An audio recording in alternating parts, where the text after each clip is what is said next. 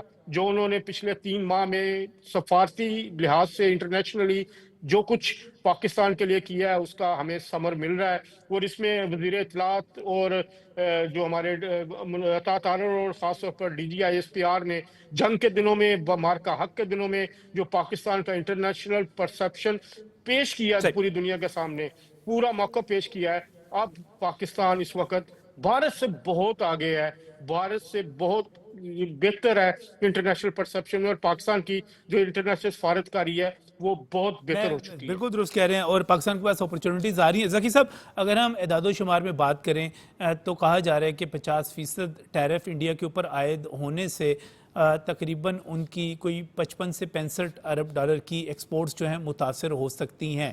اور چونکہ اس وقت وہ 80 سے 100 ارب کے ڈالر کے درمیان وہاں پر ایکسپورٹس کر رہے تھے، اور وہ تمام کی تمام برآمدات جو ہیں جب اس پہ اضافی ٹیرف بہت ساری چیزوں پہ نہیں بھی ہے، بہت ساری چیزوں پہ موجود بھی ہے، تو جب وہ ٹیرف اس کو پے کرنا پڑے گا تو وہ ایک بڑا ان کے لیے مسئلہ پیدا ہو جائے گا. ان کی GDP میں کمی کی بات کی جا رہی ہے، اور Federation of Indian Export Organisation وہ باقاعدہ طور پہ کہہ رہی ہے کہ ہمارا جو 55% تو لازماً افیکٹ ہوگا. یہ کون کون سے شعبے ہیں جن میں ایک مارکیٹ کھل سکتی ہے، اپرچونٹیز مل سکتی ہیں پاکستانیوں کے لیے؟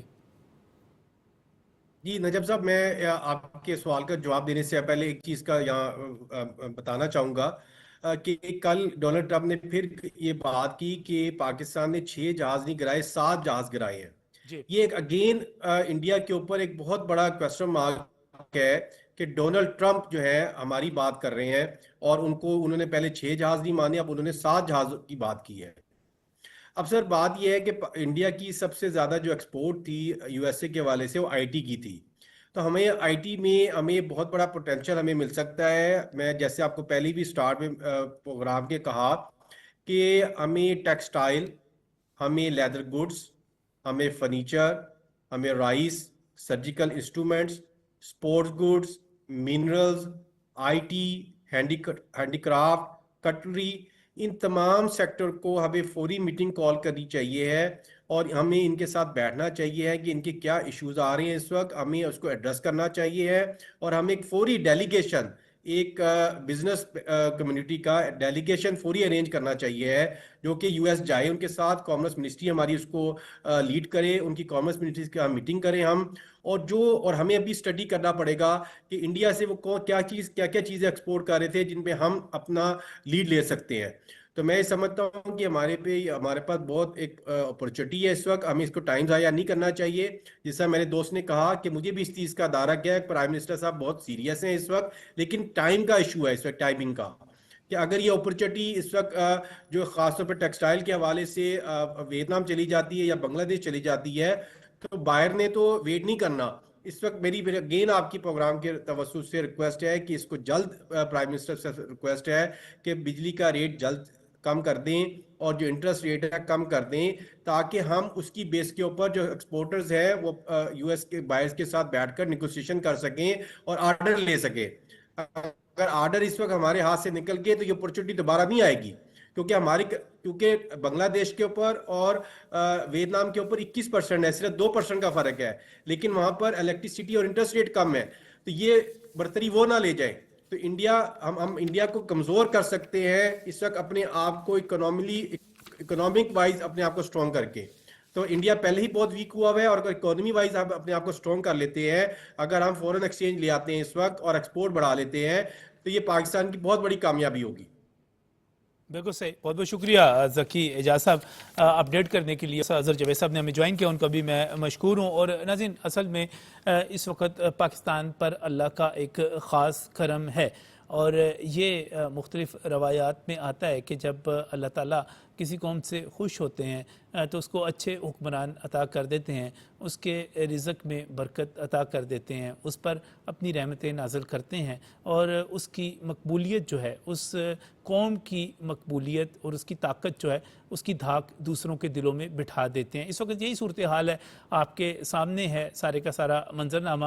اس کے ساتھ ساتھ ہمیں کچھ چیلنجز کا سامنا بھی ہے، یقینی طور پر ہے، اور ہماری انڈسٹری کو بھی ہے۔ اس کے لیے پاکستان مسلم لیگ نون، پاکستان پیپلز پارٹی اور پوری مخلوط حکومت جو ہے وزیر اعظم شہباز شریف کی قیادت میں، وہ اس چیز پر لگے ہوئے ہیں کہ چیزوں کو زیادہ سے زیادہ بہتر کیا جائے، اور اس سلسلے میں چیلنجز بھی سامنے آتے رہتے ہیں۔ اور میں خاص طور پہ ایک اور چیلنج کی بات کرنے جا رہا ہوں۔ یہ چیلنج بہت بڑا چیلنج ہے اور ایک طویل عرصے سے اگر آپ یہ کہیں کہ 80 کی دہائی کے آخر سے لے کر اب تک ہم ایک جنگ لڑ رہے ہیں، اور وہ جنگ ہے پولیو کے خلاف جنگ۔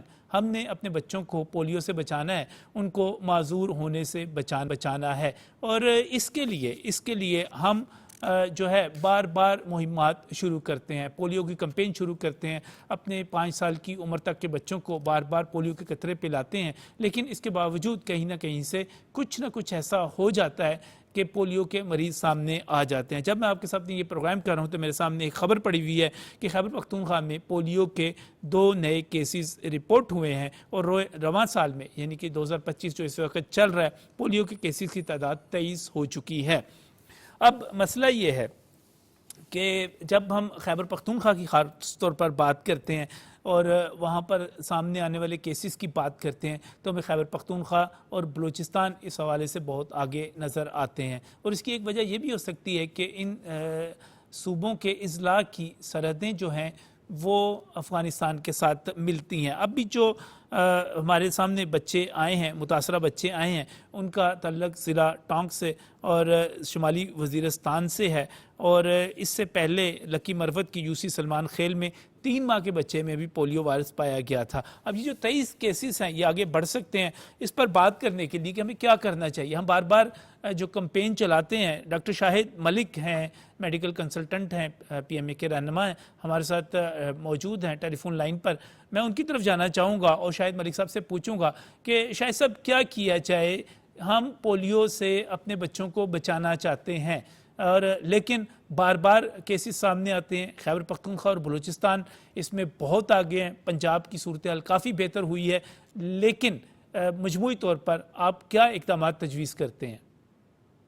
دیکھیں، اس کے لیے تو نظم بھائی آپ کا بہت شکریہ۔ یہ پولیو ایک ایسی بیماری ہے جو اس وقت صرف 2 ملکوں میں ہے، افغانستان اور پاکستان کے اندر، اور خدا کے لیے اس کا صرف ایک ہی طریقہ ہے کہ اسٹینڈرڈ پروگرام آف امیونائزیشن وہ جو چل رہا ہے اس کے ساتھ تعاون کیا جائے۔ یہ لوگ بچے چھپا لیتے ہیں، اور ایک 23 کیس آپ نے گنوائے ہیں نا، یہ 23 کیس نہیں ہے، یہ ایک آئس برگ ہے۔ یہ اوپر سے چونچ نظر آ رہی ہے، نیچے پورا سمندر ہے، اور اس سمندر کے اندر پورا آئس برگ ہے۔ اس کو کنٹرول کرنے کا صرف ایک ہی طریقہ ہے سر، ویکسینیشن۔ ویکسینیشن کی جائے گی انڈر 5 چلڈرن کی، اور یہ نہیں تو ہمارے اوپر کیا ہوگا اگر اس کا امپیکٹ آنا شروع ہو گیا ہے۔ اب دیکھیں، ہماری ٹریول ریسٹرکشن لگنی شروع ہو گئی ہیں، پھر بزنس ریسٹرکشن لگے گی، اور اس لیے اس کا صرف ایک ہی حل ہے، ایک انوائرمنٹل سولوشن ہے، دوسرا اس کا ویکسینیشن، اور تیسرا اویئرنیس۔ یہی اس کے پریکٹیکل میجرمنٹ۔ صحیح، میں اس پر جو ہے بہت زیادہ پروپیگنڈا ڈاکٹر شاہد ملک صاحب کیا جاتا ہے۔ یہ کیا کہا جاتا ہے کہ یہ جو پولیو کے قطرے ہیں یہ ہمارے بچوں کو نقصان پہنچا سکتے ہیں، یہ پروپیگنڈا بہت زیادہ کیا جاتا ہے، اور شاید ان کی کوئی تولیدی صحت کے حوالے سے بھی بات کی جاتی ہے۔ اس کو غیر اسلامی بھی کہا جاتا ہے۔ میں نے پچھلی دفعہ جب پروگرام کیا تھا تو اسلامی نظریاتی کونسل کے چیئرمین ڈاکٹر راغب نعیمی صاحب سے درخواست کی، انہوں نے اس پر کھل کر گفتگو کی، اور انہوں نے کہا کہ اسلام ہرگز منع نہیں کرتا، بلکہ رسول اکرم صلی اللہ علیہ وسلم کا فرمان تو یہ ہے کہ اپنے بچوں کو بیماریوں سے بچانا ہے، ہم نے صحت مند ایک قوم بنانی ہے۔ یہ دونوں جو خدشات ہیں کہ یہ مذہب سے متصادم ہے، مذہب کے خلاف ہے، یا یہ اس کے اندر پروپیگنڈا کہ اس کے بچوں کے اوپر، ان کی تولیدی صحت کے اوپر کوئی اثرات پیدا ہوتے ہیں، کیا کہتے ہیں آپ؟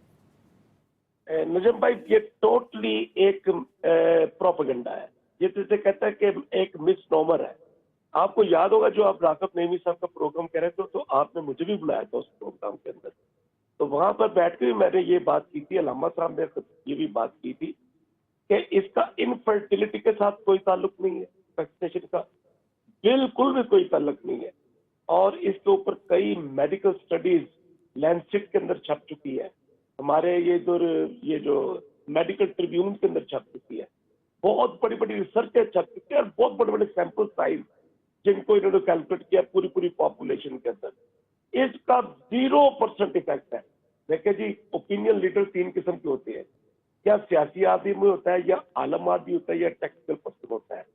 آپ نے مجھے تکلیف دی تو میں تو یہ سیدھا اس کا ایک ماؤتھ پیس ہوں، بینگ پروفیشنل، بینگ پروفیسر اور پبلک ہیلتھ میری فیلڈ ہے، کہ خدا کے لیے ان پروپیگنڈا پر وہ بلیو نہ کریں، خاص طور پہ ٹرائبل ایریاز میں وہ بچے چھپا لیتے ہیں، ٹیم کے اوپر فائرنگ کرتے ہیں۔